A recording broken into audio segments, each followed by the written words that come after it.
Bonsoir à tous, chers amis.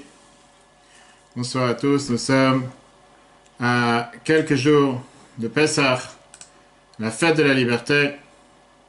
Et ce soir, chers amis, on va partager cet enseignement qui est un enseignement très riche. Pourquoi c'est un trempage qui créera l'exil et pourquoi c'est un autre qui le terminera. Et oui, on voit que Pessah est affilié avec deux trempages. Tout d'abord, on sait très bien que c'est une des 4 questions que nous avons l'habitude de demander le soir du Seder, le soir de la Haggadah, que nous allons tous réciter, si Dieu veut, dans environ 2 semaines. On va essayer de comprendre ensemble, chers amis, ce soir, quel est le sens derrière ce trempage. Qu'est-ce que ça veut dire? Pourquoi on dit que une des 4 questions? Pourquoi nous, toute l'année, nous ne trempons même pas une fois, alors que ce soir, nous avons l'habitude de tremper 2 fois. Magnifique histoire. On va essayer de passer ensemble, à travers toute l'histoire de notre peuple, comment l'exil a commencé à cause d'un trempage, et comment, si Dieu veut, elle se terminera justement aussi avec une manière de tremper. Alors c'est très difficile. Il n'y a pas une seule personne dans la communauté, homme, femme, enfant, qui ne connaît pas les 4 questions. Qui ne connaît pas le Manishtana, le fameux Manishtana, où on n'arrête pas de parler sur, bien sûr, les différentes questions, avec les différents échanges. Qu'est-ce que nous faisons ce soir de différent de tous les autres soirs? Pourquoi ce soir, nous mangeons que de la matzah, alors que les autres jours, nous avons l'habitude de manger plusieurs choses? Pareil pour l'histoire des légumes. Et tout le monde connaît les 4 questions, comme on va essayer de repasser rapidement ce soir. Mais cette histoire de trempage, c'est apparemment quelque chose qui dérange. Parce que c'est une des, si on peut dire, la seule question du Manishtana qui n'est pas répondue. On répond toutes les autres questions, alors que cette question, elle n'est pas répondue. Et ça nous travaille, parce que si Dieu veut, dans moins de 2 semaines, on va passer ensemble et on va sortir avec la Haggadah, le plateau du Seder, les 4 questions. Et on va se poser tous ensemble. Quelle réponse pouvons-nous donner à nos enfants? Puisque oui, les questions sont posées par les enfants, on a un devoir de leur répondre. Et on va voir ensemble ce soir quelques morceaux de Gemara, morceaux du Shulchan Aruch, du Code de loi juif, qui vont élaborer, nous donner les réponses à toutes ces questions. Comment se fait-il qu'il y a des questions qui sont répondues dans la Haggadah et certaines questions que c'est l'histoire qui nous les répond? Comme j'ai dit tout à l'heure, on va voir qu'à travers l'histoire de notre peuple, comment depuis le début des temps, le début de l'exil, le début de toutes les souffrances, qu'on raconte ça aussi le soir de Pessah. On va voir comment le début de tous les problèmes ont commencé avec un trempage, et c'est la raison pour laquelle le soir de Pessah, on a l'habitude de faire ces 2 trempages, pour justement se débarrasser de cet exil, puisqu'on a tous l'habitude de finir le soir du Seder, on a fini le soir de la Haggadah, avec la fameuse dicton, la fameuse adage, le Shana Abba Yerushalayim, l'année prochaine, l'an prochain à Jérusalem, et comme on connaît tous la fameuse explication du rabbi précédent, que ça ne veut pas dire qu'il faudra attendre encore un an pour arriver à Jérusalem, mais c'est déjà ce soir, le soir de Pessah. Nous allons déjà tous être à Jérusalem de manière telle que l'année prochaine, nous y serons. Alors revenons, chers amis, ensemble sur le déroulement des 4 questions. Les 4 questions qui sont posées encore une fois dans toutes les familles, toutes communautés confondues, que ce soit communauté séfarade, ashkénaze, sans aucune différence, sans aucune distinction, tout le monde a l'habitude de poser les 4 questions. Oui, peut-être différentes manières de les poser dans l'ordre dans lequel ils sont posés, mais les 4 questions reviennent. Et on voit qu'à travers ces 4 questions, le premier but des 4 questions, c'est bien sûr pour garder l'attention des enfants, pour éveiller l'attention des enfants, pour faire en sorte que les enfants, ils sont là, ils participent au soir du Seder, ils participent au soir de la Haggadah, qu'ils soient présents parmi nous, qu'ils ne soient pas là juste en train de courir dans la salle, pour ceux qui ont l'habitude de voyager dans les hôtels ou dans les Seder organisés, mais qui sont présents à table, puisque d'ailleurs toute l'idée du Seder, c'est justement pour faire participer les enfants, que les enfants se sentent concernés. Le mot Haggadah même veut dire Veigata lebincha, tu raconteras à tes enfants. Faire en sorte que les enfants se sentent ce soir totalement présents. Alors le déroulement des 4 questions, il est très simple.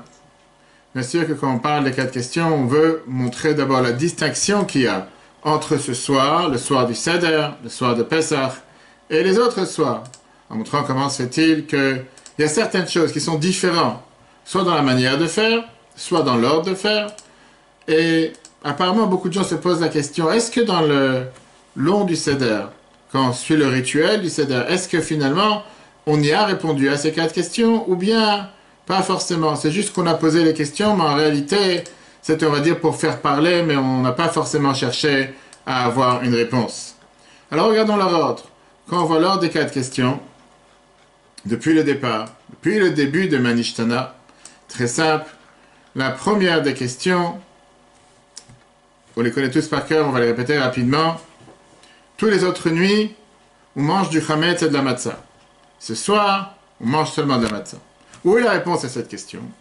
C'est une question que les enfants demandent. Et la réponse à cette question, c'est vers la fin du Seder, en expliquant bien sûr que puisque le peuple juif était exilé d'Égypte, et on n'a pas eu de temps pour laisser la pâte gonfler, c'est une des raisons pourquoi, ce soir on veut se rappeler, on mangeait que de la matzah, c'est la raison pour laquelle ce soir on mange de la matzah. Disons qu'avec ça, on a enlevé une des questions. Prochaine question. Tous les autres nuits, nous avons l'habitude de manger toutes sortes de légumes. Alors que ce soir, pourquoi nous mangeons seulement le maror, les herbes amères, la romaine, etc. Pareil, à la fin du Seder, on répond à cette question. On dit que c'est pour commémorer, pour se rappeler les souffrances amères de nos ancêtres en Égypte, et bien sûr, toutes les autres persécutions qu'on a eues à travers l'histoire. On a déjà répondu à 2 questions. Après, on a la fameuse question, pourquoi ce soir on est tous Kulanu Mesubim? Pourquoi ce soir nous sommes tous inclinés, nous sommes tous de manière, on va dire, pas forcément assis, rigide sur la table, on est accoudés. Alors, c'est pas forcément expliqué de manière explicite dans la Haggadah, dans le Seder, mais il y a une allusion à ça, que dans chaque génération, chaque personne a le devoir d'être obligée de se sentir comme s'il est en train de sortir d'Égypte. Le soir de Pessah, on doit internaliser cette vérité, l'expérience qu'on a eue lors de l'Exode, lors de la sortie d'Égypte, qu'on doit avoir dans la vie de chacun d'entre nous le soir de Pessah. C'est la raison pour laquelle, ce soir, on a le devoir de aussi s'incliner. S'incliner pour se rappeler le fait que ce soir, c'est un soir qui n'est pas comme les autres. Et on se rappelle, on veut revivre justement, on veut revivre cette période, on veut revivre ce moment qui est le moment de la sortie d'Égypte. C'est la raison pour laquelle ce soir, on a l'habitude de s'incliner. Ok, on va dire que ça, on a encore plus ou moins répondu. Pour montrer qu'on n'est pas là pour manger de manière rapide, on n'est pas là pour manger de manière, je veux dire, avec l'urgence du moment, mais on a le temps. Mais quand on arrive à la 4e question, comme j'ai dit tout à l'heure, ça c'est une question qui dérange. Parce que cette 4e question qui vient et qui te dit pourquoi toutes les autres nuits, on n'a pas l'habitude de tremper même pas une seule fois, alors que ce soir on trempe 2 fois. Chez Chabad, on sait très bien que ça c'est la première question. Alors on trempe bien sûr le karpas, cette fameux légume, dans de l'eau salée, que ce soit un oignon, persil, différentes coutumes. Et le deuxième trempage de ce soir, c'est le maror, les herbes amères, la romaine dans le charoset. Le charoset qui est, on va dire, si on peut dire, cette compote douce qui est faite à base de pommes, poires, noix, vin, et encore une fois, certains mettent des dates, on ne va pas dans les détails de comment est fait la charoset. Pendant tous les Seder, a priori, quand on regarde le déroulement du Seder, on voit à aucun instant, on voit à aucun moment comment on a répondu à cette question. On ne répond pas à cette question. C'est justement ce qu'on va essayer de voir et de comprendre ce soir. Pourquoi justement cette question qui est demandée dans toutes les maisons dans le soir de la Haggadah, pourquoi on trempe 2 fois le soir de Pessah?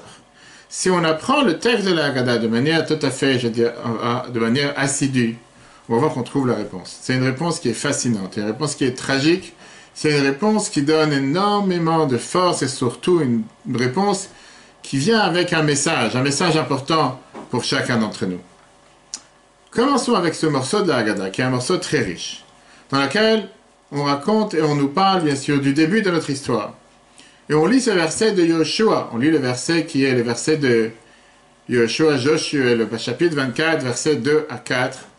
On dit toute la Haggadah que Yoshua a dit au peuple, ainsi Dieu a dit, le Dieu des Juifs, en faisant passer De l'autre côté du fleuve étaient assis tes ancêtres, Terach, le père d'Abraham, le père de Nachor, et ils étaient des idolâtres. J'ai pris votre père Abraham de l'autre côté du fleuve, je l'ai fait passer sur toute la terre de Canaan, qui était Israël. J'ai multiplié votre descendance et je lui ai donné Yitzhak. À Yitzhak, j'ai donné à Isaac, j'ai donné à Yaakov et Esav. J'ai donné à Esav le mont Séhir pour l'hériter. Et là, voici la phrase qui dérange. Et Yaakov et ses enfants sont descendus en Égypte. Voilà ce qu'on dit dans la Haggadah pendant le paragraphe du Maggid, qui est l'étape principale de pouvoir raconter l'histoire de la sortie d'Égypte. Pendant toutes les premières phrases que je viens de citer, on voit comment c'est Dieu qui dirige. J'ai pris votre père Abraham de l'autre côté du fleuve, je lui ai donné Isaac, de Isaac j'ai donné Yaakov et Esav, Jacob et Esaü, j'ai donné à Esav le mont Séhir. Tout est attribué, si on peut dire, au celui qui est le chef d'orchestre, Dieu. C'est lui qui gère la planète. À part les derniers 5 mots. Et Yaakov et ses enfants sont descendus en Égypte. Tout d'un coup, pourquoi c'est pas dit « Et moi j'ai pris Yaakov et ses enfants vers l'Égypte ». Tout d'un coup, il n'y a pas Dieu, ne dit pas « c'est moi qui l'ai fait ». C'est comme s'ils l'ont fait eux-mêmes. Alors bien sûr, quand on regarde les premières phrases, c'est comme si Dieu prend la responsabilité pour tout ce qui s'est passé. C'est moi qui l'ai fait. Les Juifs qui sont descendus en Égypte, le fait qu'en Égypte, même on est sorti de tout ça, on sait très bien que Dieu était présent à chaque instant. Et là, il y a cette nuance, dans ce dernier verset qui vient d'être mentionné de Josué, qu'on le mentionne tous ensemble le soir de Pessah, qui vient nous rappeler l'essence de notre histoire. Parce que la réalité, elle est, quand on médite un instant, comment on est descendu en Égypte? Comment nous sommes arrivés en Égypte? Et éventuellement, à cause de ça, bien sûr, la famine, le reste de la famille qui est arrivée, qui a suivi en Égypte. Parce que Joseph était le premier ministre. Ils sont restés en Égypte un long moment après que la famine a terminé. C'est devenu une maison très confortable. Ils habitaient dans la terre de Goshen. Ils se sont multipliés. Pharaon est venu les voir au départ comme un grand sympathisant, mais après il les a pris comme une menace pour l'Égypte. Et en une génération, ils sont devenus esclaves. Et ça a pris 210 ans pour sortir d'Égypte. On connaît l'histoire. Mais rappelons-nous du départ. Comment ils sont arrivés en Égypte depuis le départ? Comment ils sont arrivés en Égypte? Comment ils ont réussi à faire en sorte de descendre, d'arriver, de délocaliser vers l'Égypte sans que Jacob et Yaakov se rendent compte à aucun instant qu'est-ce qui s'est passé? Et la Torah nous le dit.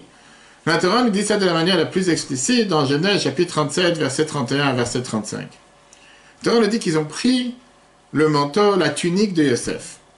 Ils ont égorgé un chèvre, une brebis. Ils ont trempé la tunique de Yosef dans son sang. Et après, ils ont ramené cette tunique, ils l'ont ramenée à leur père. Et ils lui ont dit, on vient de trouver ça. Reconnais si c'est la tunique de tes enfants, de ton fils ou pas. Yaakov a reconnu le fait que c'était la tunique de son fils. Il dit, oui, ça c'est la tunique de mon fils, certainement qu'un animal sauvage l'a dévoré. Certainement que Yosef a été abattu. Et là, Yaakov a déchiré ses habits, et il a mis comme de la cendre sur sa tête, et il a commencé à être en deuil sur son fils pendant de nombreux jours. Tous ses enfants, la Torah continue de nous raconter que ses enfants, ses garçons, ses fils sont venus pour le consoler, mais il a refusé d'être consolé. Parce qu'il a dit, comment je pourrais toute ma vie être en train de me faire cette peine, cette souffrance, ce chagrin sur la perte, le fait que Yosef a été dévoré par une bête sauvage, alors que je n'ai même pas eu le temps de le dire en voix, ni quoi que ce soit, comment une telle tragédie a pu lui arriver. En 2 mots, la Torah nous raconte que c'était le fait d'avoir trempé la tunique de Yosef dans le sang de cette brebis, de cette chèvre, qui a capturé la profondeur de la tragédie, et si on peut dire la déchirure dans la famille juive à l'époque.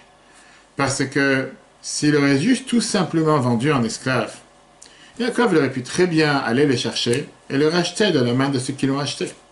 Mais ils ont décidé de couvrir l'histoire. Ils ont décidé de créer cette pièce de théâtre, cette apparence de meurtre. Pour leur père, il était considéré mort. Et donc, puisqu'il était considéré mort, il n'y avait aucun point d'aller le chercher, aucun but d'aller le chercher. Et donc, Yosef est resté en Égypte. Finalement, toute sa famille est descendue en Égypte et s'est rendu compte que pendant 22 ans où il était caché là-bas, il est devenu le vice-roi. Mais au moment où l'histoire a commencé avec l'Égypte, personne n'était au courant, à part les frères, Yaakov n'était pas au courant. Pour apprécier la centralité de cet épisode dans l'histoire du peuple juif, regardons ce qui s'est passé la dernière nuit avant qu'il quitte l'Égypte. Et là, on va voir qu'il y a une reconstruction de cette pièce de théâtre, de ce que les frères ont fait à Joseph, mais cette fois-ci d'une manière totalement différente. Alors que le peuple juif est en train de sortir d'Égypte, devient libre, d'oppression, de tout ce qui était l'esclavage, la veille du moment de la rédemption, la veille de la sortie d'Égypte, Dieu demande à tout le peuple juif de faire le premier seder, manger le matzah, le maror ensemble, avec le sacrifice de l'agneau pascal, qui était un agneau ou une chèvre qui devait être abattue ce jour-là, le 14 Nissan. Mais ce premier Pessah, cette offre, ce sacrifice est venu avec un commandement étrange qui ne devait plus jamais être répété. C'était seulement la première fois, le premier Pessah. Voici ce qui est écrit dans le Chumash, dans l'Exode, chapitre 12, versets 22-23. Tu prendras un bouquet de hyssop, de Ézoph, et tu devras le tremper dans le sang qui est dans le bassin, en deux mots, qui avait reçu tout le sang de ce mouton, de cet agneau, ou de cette brebis qui vient d'être abattue. Et tu devras tremper ce bouquet de hyssop, de Ézoph, dans ce sang et le mettre sur les linteaux de tes deux poteaux qu'il y a dans la maison.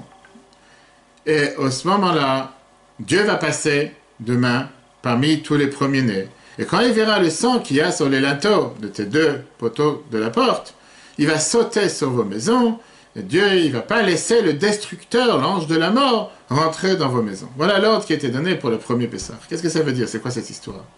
Dieu ne peut pas reconnaître la maison des Juifs, la distingue de la maison juive de la maison égyptienne. Comment toute cette première exil, cet exil en Égypte a commencé?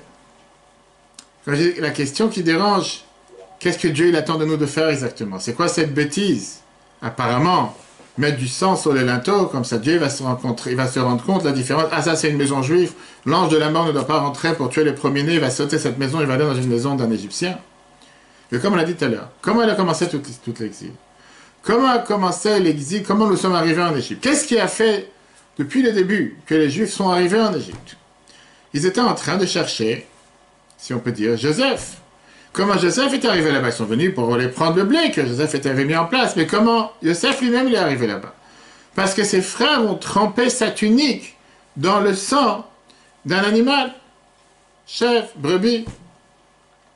Alors 232 ans plus tard, si on fait le calcul que Joseph était en Égypte pendant 22 ans avant que sa famille est venue le joindre pour aller pouvoir se nourrir. Et après, il y a eu ces 210 ans que le peuple juif était là-bas d'esclavage, même si c'est réellement 86 ans, comme on l'a expliqué plusieurs fois. On peut revoir sur l'application eTorah, E-T-O-R-A, sur Google et Apple, tous les calculs de comment était exactement l'esclavage. Mais au final, 232 ans plus tard, qu'est-ce qui se passe? 232 ans plus tard, c'était maintenant le moment de sortir de ce pays maudit. Comment cet exil s'est terminé? Encore une fois, en trempant quelque chose dans le sang d'un agneau ou d'une chèvre ou d'une brebis. Mais cette fois-ci, ce n'était pas le même trempage. Ce n'était pas la même manière que ça s'est passé tout au début. Par ça qu'ils ont trempé la tunique de leur frère dans le sang de cet animal. À la place, c'était un bouquet d'hyssop, de Ézoph, dans le sang de cette brebis. Ézoph, hyssop, c'était le nom d'un petit, on va dire, un petit buisson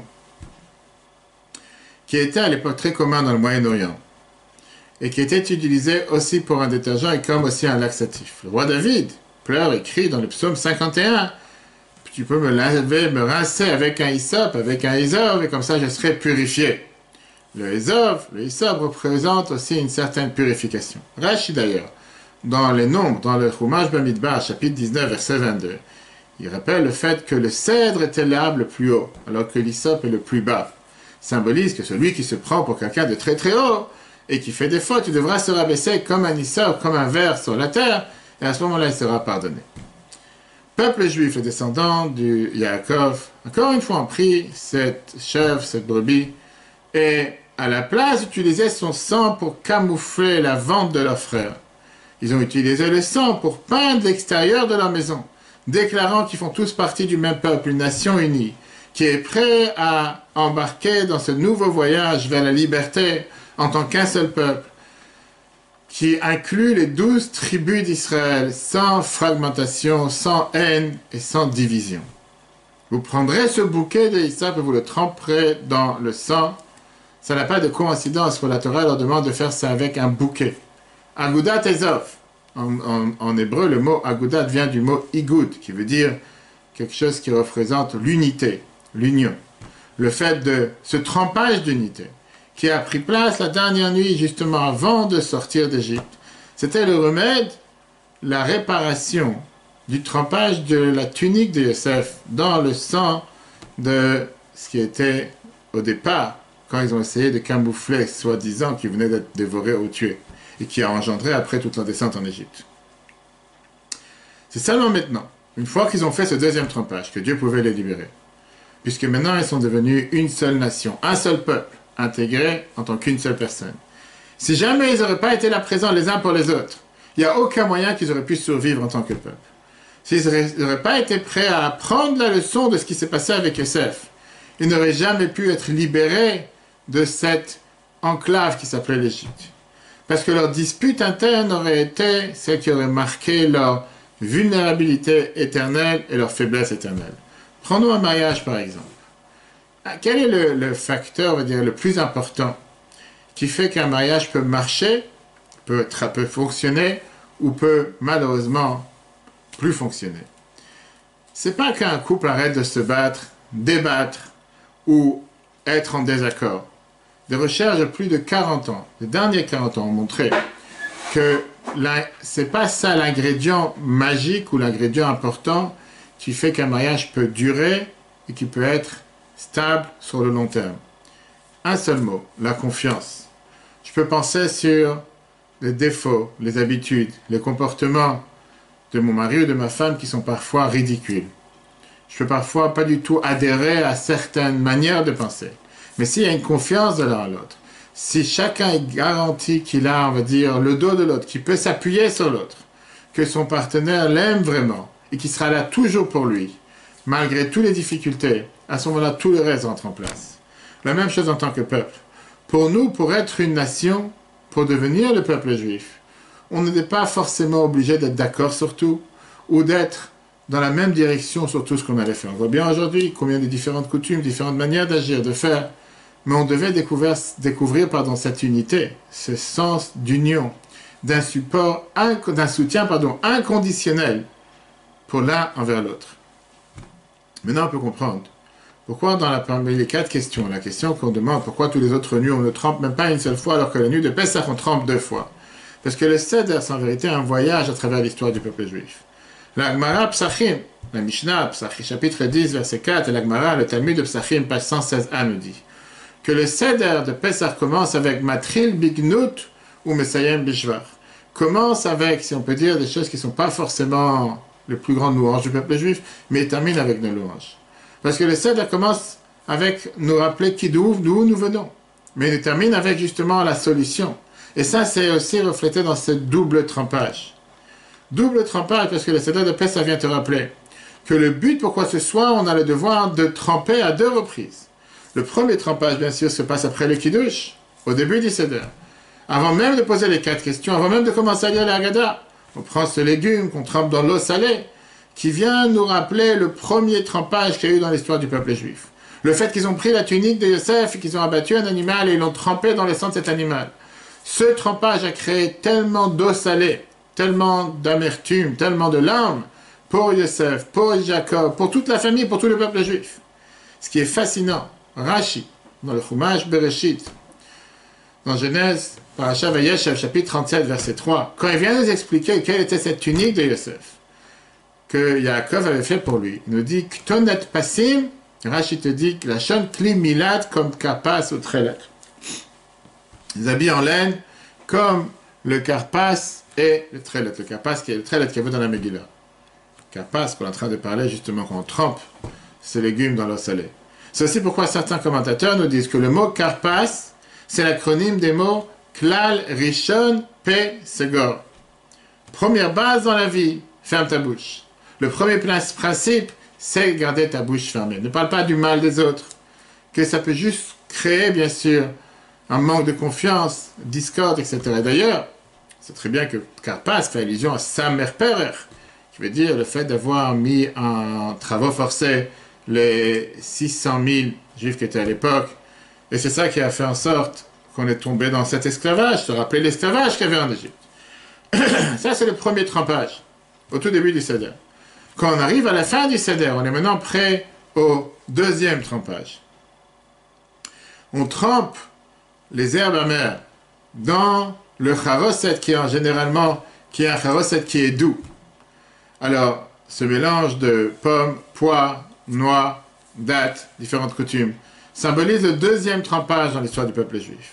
Quand la Torah te dit, tu prendras justement la veille du premier Pessah ce bouquet de hysope et le tremper dans, encore une fois, ce sang. Ce trempage représente cette unité juive, cette cohésion, cette camaraderie qui existe.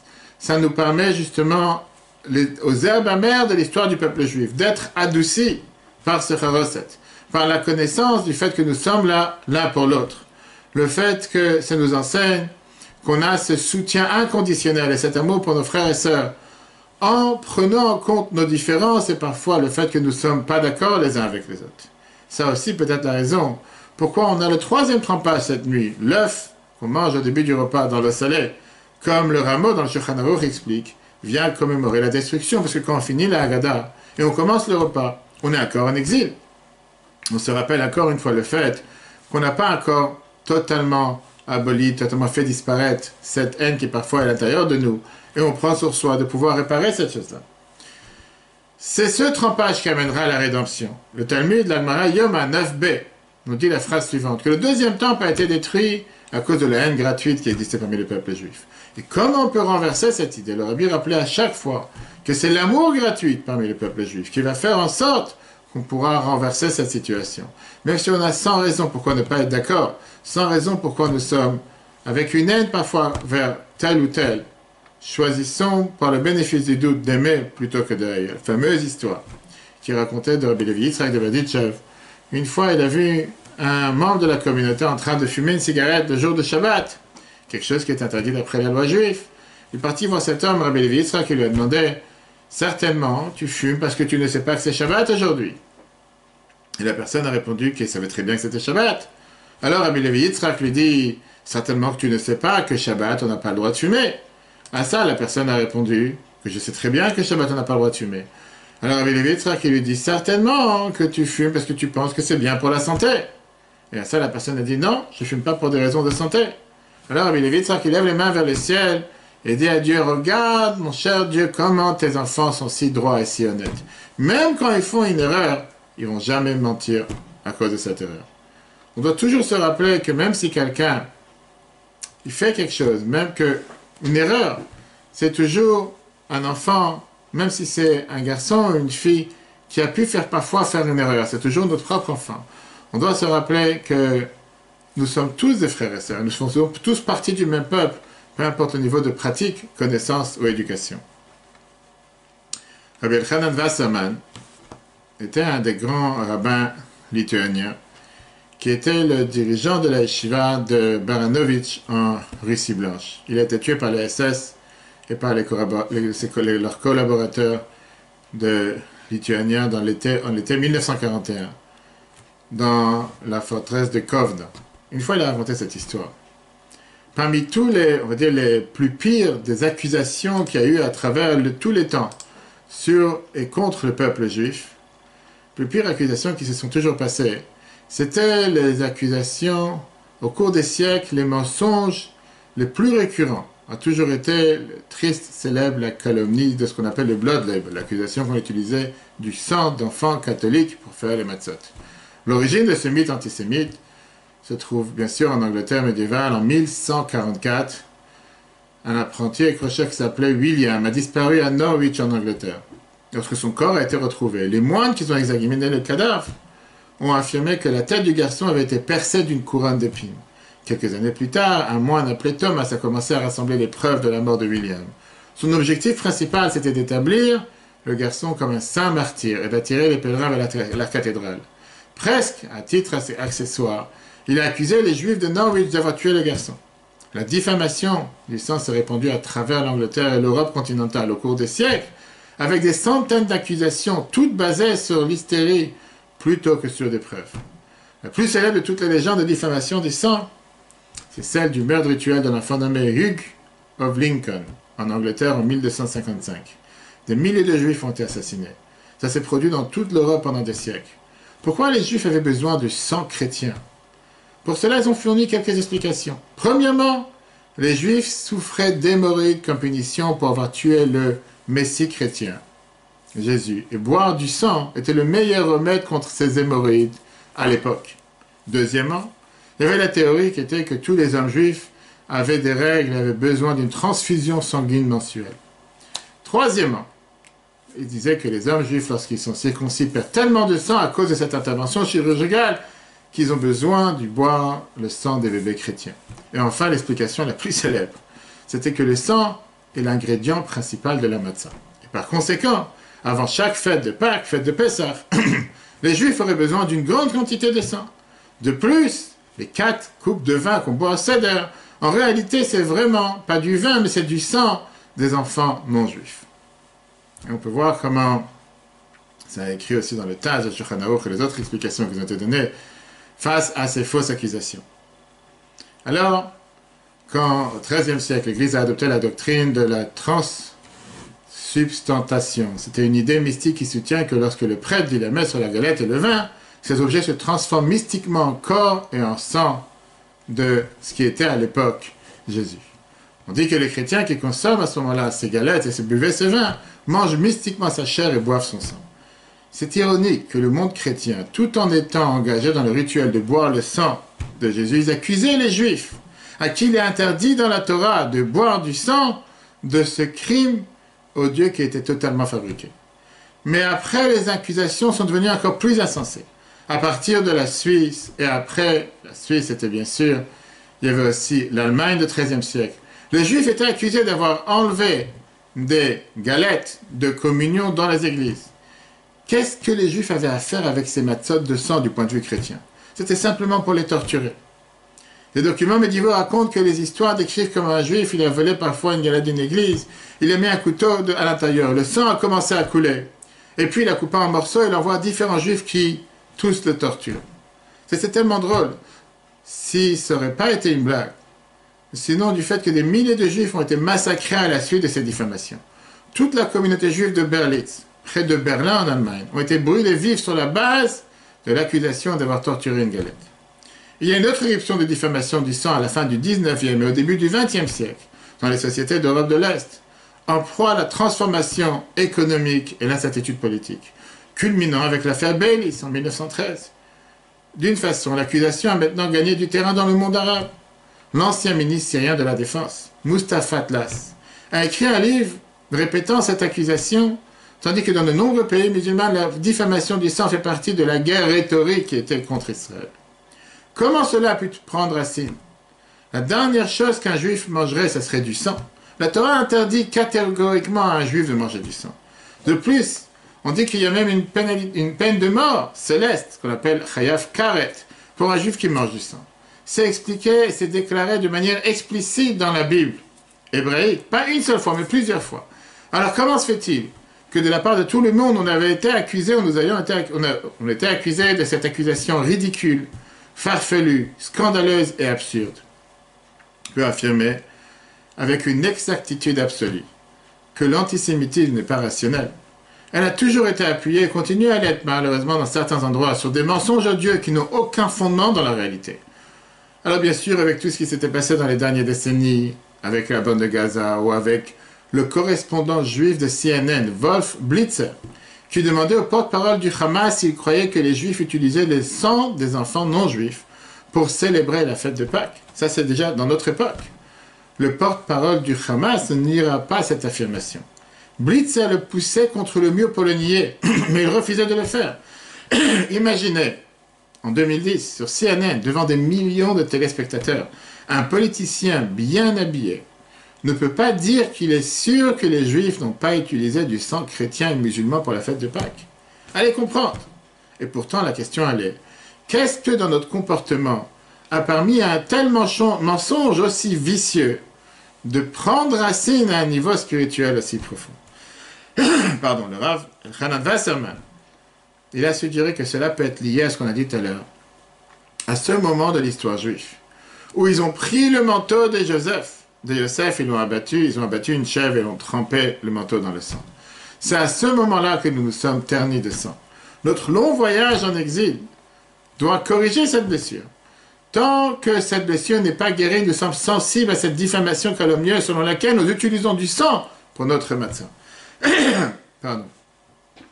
Cela ne veut pas dire, bien sûr, que nous sommes coupables de crimes des méchants, que ce soit musulmans ou chrétiens, qui veulent faire croire que le peuple juif utilise du sang pour la matzah ou pour le soir du seder. Cela signifie que notre peuple, positionné au tourbillon spirituel de l'univers, a été habilité à guérir le monde de sa toxicité. Lorsque nous échouons dans notre travail, nous en devenons souvent les victimes. Alors quel rapport avec Pessah? Il est fascinant que la diffamation du sang a toujours été associée à la fête de Pessah. La diffamation a affirmé que la matzah était cuite avec du sang et que les 4 coupes de vin contenaient du sang.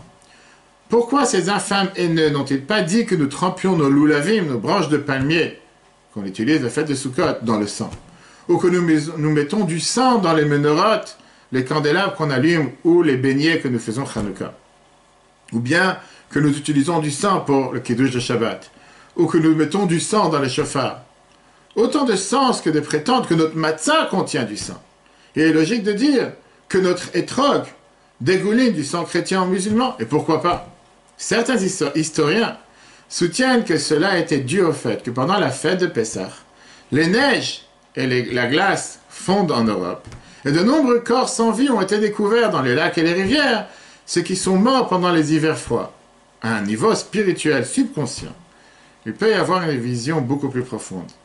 Pessah, c'est la genèse de notre identité, en tant que nation unifiée, comme l'expliquait tout à l'heure.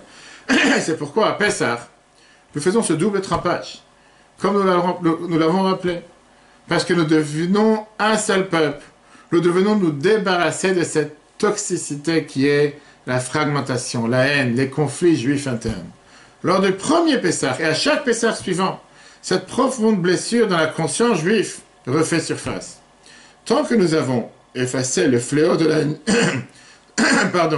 le fléau de la haine juive interne, tant que nous n'avons pas rectifié ce péché original qui a conduit à l'esclavage égyptien, avec le manteau de Yosef qui a été trempé dans le sang de cet animal, la diffamation du sang a élevé sa tête, et pas seulement à une seule fête, mais particulièrement à la fête de Pessah.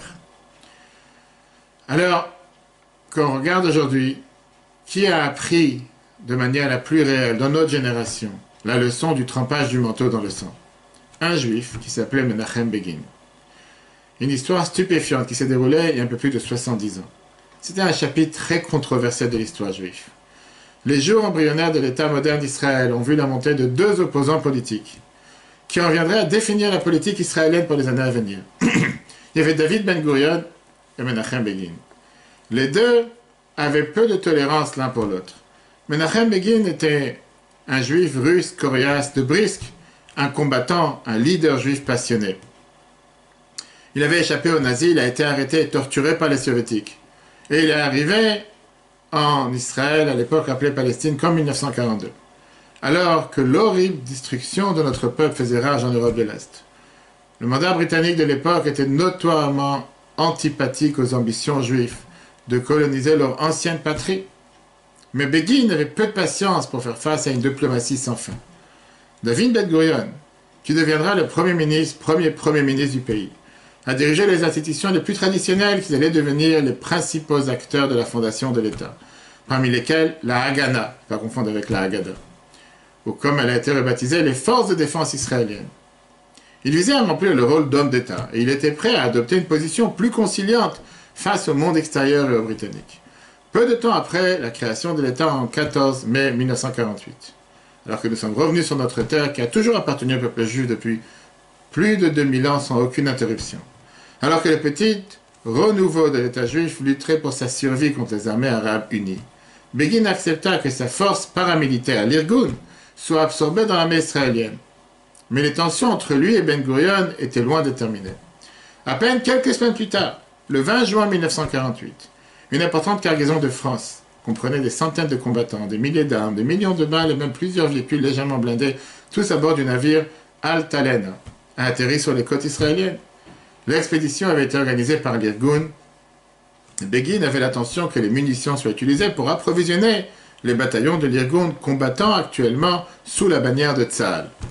Ben Gurion craignait que Begin tentait de saper son autorité militaire en créant une armée au sein d'une armée. Il a refusé et a lancé un ultimatum pour que la cargaison de l'Al-Talena soit remise aux forces israéliennes qui existaient à l'époque. Au début, Begin a refusé les forces de défense israéliennes. Begin a refusé, et ce qui a suivi a été l'un des événements les plus tragiques de l'histoire israélienne moderne. Au moment du déchargement du navire, une fusillade a éclaté entre les forces de défense israéliennes et les hommes de Begin. Des Juifs tuaient des Juifs. L'Al-Talena a continué à résister dans l'espoir de pouvoir livrer le reste de sa cargaison à l'Irgun. Ben Gurion a ensuite ordonné à Tzahal d'utiliser une force plus lourde contre le navire. Au début, certains de ses soldats refusaient de tirer sur leurs frères. Un acte d'insubordination qu'ils ont payé plus tard avec les cours martiales. Mais finalement, les forces de Tzahal basées à Tel Aviv, dirigées par Yitzhak Rabin, a tiré sur le navire avec des obus d'artillerie et le navire a été touché à prix feu. Craignant que la cale du navire n'explose à mesure que le feu se propage, ceux qui sont toujours à bord ont levé un drapeau blanc et ont sauté dans l'eau pour nager à bord, ou ils étaient soumis à davantage coups de feu. Au moment où les armes ont été abaissées, 16 hommes de l'Irgun et 3 des forces de défense israéliennes ont été tués et d'autres blessés. La plupart du matériel de guerre a été perdu ainsi que le navire. Les deux forces se sont combattues dans toute la ville et les partisans de Begin ont commencé à déserter les forces de défense israéliennes, qui à leur tour ont commencé à rassembler, à arrêter des dizaines de membres de l'Irgun. Au moment où ce jeune État se relevait, il semblait que le risque d'une guerre civile totale ferait totalement tout s'écrouler dans le sable. Quelques heures plus tard, le 22 juin, Begin déclara « Milchemet achim leolam lo » une guerre entre frères, jamais. Un cessez-le-feu a été déclaré. Begin avait réussi à s'échapper à terre et avait diffusé une émission de sa station de radio souterraine. Ne ripostez pas. Il ne peut pas y avoir de guerre civile. Au lieu de cela, il ordonnait à son peuple de continuer à se battre pour la vieille ville de Jérusalem contre nos ennemis et pas contre des autres juifs. Menachem Begin dira plusieurs années plus tard que sa plus grande réussite dans la vie n'était pas alors de riposter, de provoquer une guerre civile. Souvenez-vous, il avait combattu les Allemands, les Russes, les Britanniques. Il était devenu le premier ministre d'Israël en 1977. Mais à ses yeux, sa plus grande réussite était d'éviter que les Juifs combattent des Juifs. Il savait que rien ne pouvait être plus important que cela. Pas sa fierté, pas sa puissance, et peut-être même pas sa capacité à combattre les forces arabes qui menaçaient toute la population juive de la terre d'Israël. Si nous ne pouvons pas être unis, nous sommes condamnés de toute façon. Et en fait, en juin 1967, il faisait partie d'une délégation qui a exhorté Ben Gurion à revenir au poste du Premier ministre. Suite à cette rencontre, Ben Gurion a fait remarquer que s'il avait connu Begin à l'époque de l'Al-Talena, comme il l'avait fait en 1967, l'histoire se serait déroulée très différemment. Ça, c'est le message que nous faisons passer le soir de Seder. Le soir de Pessah, avec ce message que nous faisons passer, comme l'a dit à l'heure, par le trempage de cette question des deux trempages. Pourquoi ce soir nous avons l'habitude de tremper 2 fois alors que toute l'année nous ne trempons même pas une seule fois?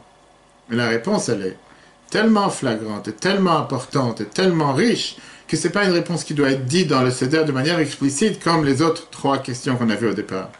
Mais en réalité, c'est la raison pour laquelle la Torah nous dit que nous, le peuple juif, on a le devoir d'avoir notre nom gravé sur notre front et sur notre dos. Je suis qui je suis, tu es qui tu es. Tu as ta vie, j'ai ma vie, mais nous sommes un seul peuple. Nous sommes une grande neshama. Nous sommes une parcelle divine. On constitue une seule équipe. Et quelle équipe?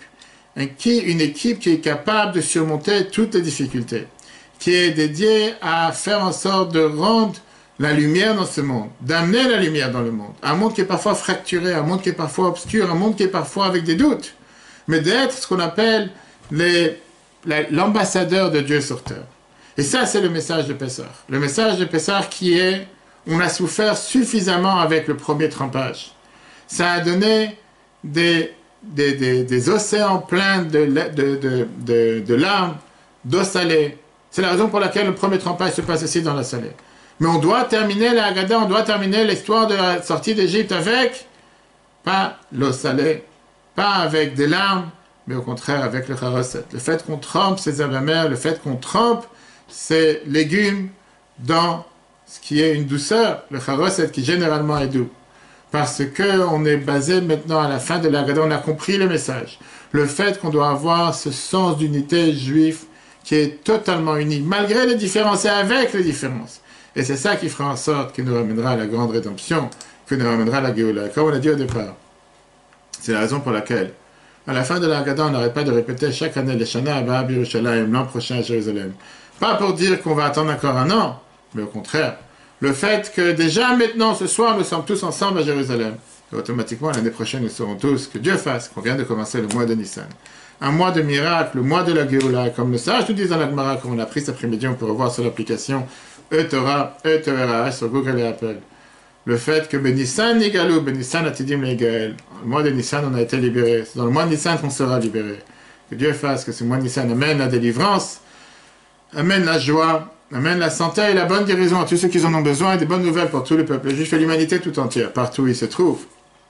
C'est la raison pour laquelle, au moment de Pessah, on pense toujours à nos nécessiteux. On pense à ceux qui ont besoin, à ceux qui n'ont pas tous les moyens pour faire Pessah. Vous pouvez aller sur le site du Bet Rabat 77, CHABAD77 pour offrir le panier de Pessah. Faire en sorte de penser à un autre juif. Comme le Rabbi avait toujours dit, penser à un autre juif qui pourra faire le Seder. Ne pas mettre une chaise vide pour quelqu'un qui ne peut pas faire le Seder, mais remplir cette chaise. Donner la possibilité à quelqu'un d'autre de le faire. Et que Dieu vous le renvoie 1000 fois plus. Ne pas oublier de faire la vente du Chametz, comme on l'a expliqué longuement dans le cours cet après-midi, dans la Gemara, sur la paracha, sur la période de Pessah, pour pouvoir se libérer de son Chametz à travers la période de Pessah, qui est malgré le ménage, malgré tout ce qu'on peut faire, si on ne vend pas le Chametz est toujours considéré le nôtre pendant cette fête de Pessah, et pour pouvoir éventuellement l'utiliser après Pessah. Très bonne journée à tous. Chodesh Tov, Shavua Tov, Chag Sameach, et si Dieu veut, à la semaine prochaine, le cours en replay sur l'application E-Torah sur Google et Apple. Très bonne soirée à tous et à la semaine prochaine.